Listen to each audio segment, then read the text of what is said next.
Reminiscing the joyful times in the past brings good feelings, but Mr. Wen never seemed to get enough of those euphoric feelings. In The White Horse by Wen Ba Trot, the narrator speaks of the story by Mr. Wen, an immigrant from Vietnam with the habit of frequently returning to his past memories. In Adrian C. Lewis's short story, Aunt Angie Shea and Affair, Aunt Angie, a Native American woman, leaves her reservation in South Dakota to find her niece, Mariana, in the urban city of Montana.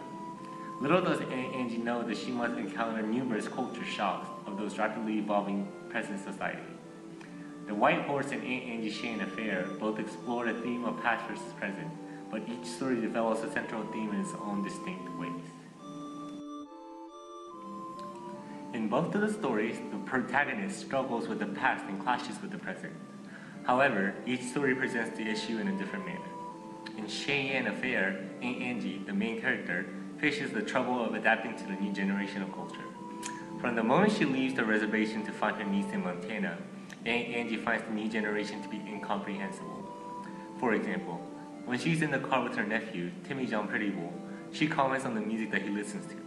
A good thing his car radio worked, but that boy only played what you call rap, and it don't make no sense to me. Having not been exposed to the ever-changing culture, Aunt Angie faces constant culture shock throughout her journey.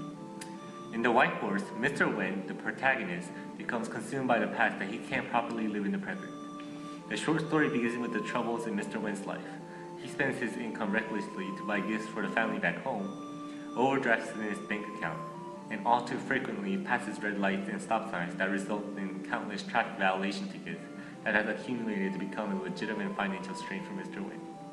Why is he such a mess? The narrator asks. The author metaphorically replies that you can't say that Mr. Wen lives in one place.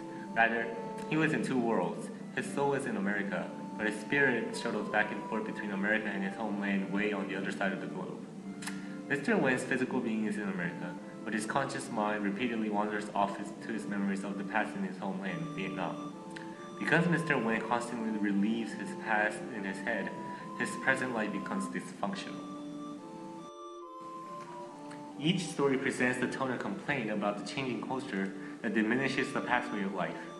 In The White Horse, the narrator briefly talks about the advancement of technology and how it has shrunken the Earth. You have to admit, the Earth was once a massive thing. To travel once around the globe was quite an achievement. But things change. Airplanes and spaceships have shrunken the Earth. The hyperbolic statement points out the fact that new technology has brought the world closer together. But the statement also subtly complains about how the advancement has rendered the old-fashioned lifestyle insignificant. Mr. Wen values the past so much that he feels diminished by the rapidly changing world around him. His constant return to his past memory may be a coping mechanism for his distress. In Shea and Affair, Aunt Angie displays a negative attitude towards the new generation of culture that she runs into throughout the story. As Aunt Angie walks into a gay bar and witnesses some strange situations, she quickly voices her opinions.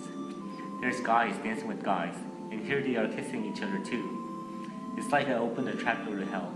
They all stare at me like I'm the one just came in from outer space and not them. Because the story likely takes place around the late 1980s, homosexuality would have been more acceptable and prominent in the mainstream culture, unlike the times before then. Aunt Angie perceives the situation as disgusting and almost foreign. To add to her negative perception of the new society, Aunt Angie and another native man, Richard Talk Elk, are robbed and assaulted by young people.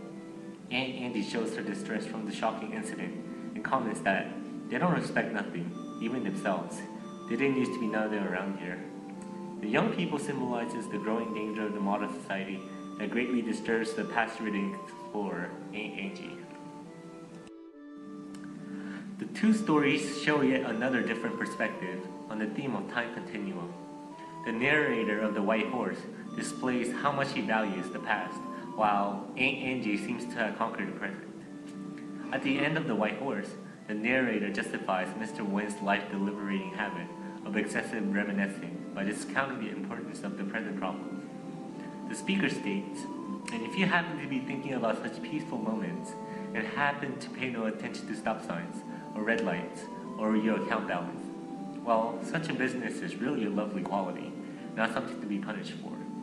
The statement intensifies the importance of the past memories to Mr. Wen. In Shea and Affair, Aunt Angie uses physical forces to drive away the young people that were trying to mug her and Richard. After the incident, she comments, "And I feel young, younger than I felt in years." Aunt Angie feels young for surmounting the present and in a way retaining the past. If we perceive the young robbers as a symbol of modern society, then one can interpret the event as Aunt Angie conquering the present. The two short stories use a similar theme of past versus present, but each story presents it in a unique way to convey a different perspective. As Aunt Angie struggles to comprehend the new genre of music in their time, what they call rap, in Aunt Angie's Cheyenne Affair, the struggle between a familiar past culture that clashes with the novel culture of the new generation is apparent. Mr. Wen from The White Horse, on the other hand, has been consumed by the past memories that he cannot live out a functional life in the present. Different in its approach, the two short stories both favor the good old past as opposed to the rapidly advancing present. The advancement towards the ever-changing future is inevitable, but let us not forget the past that led up to who we are today.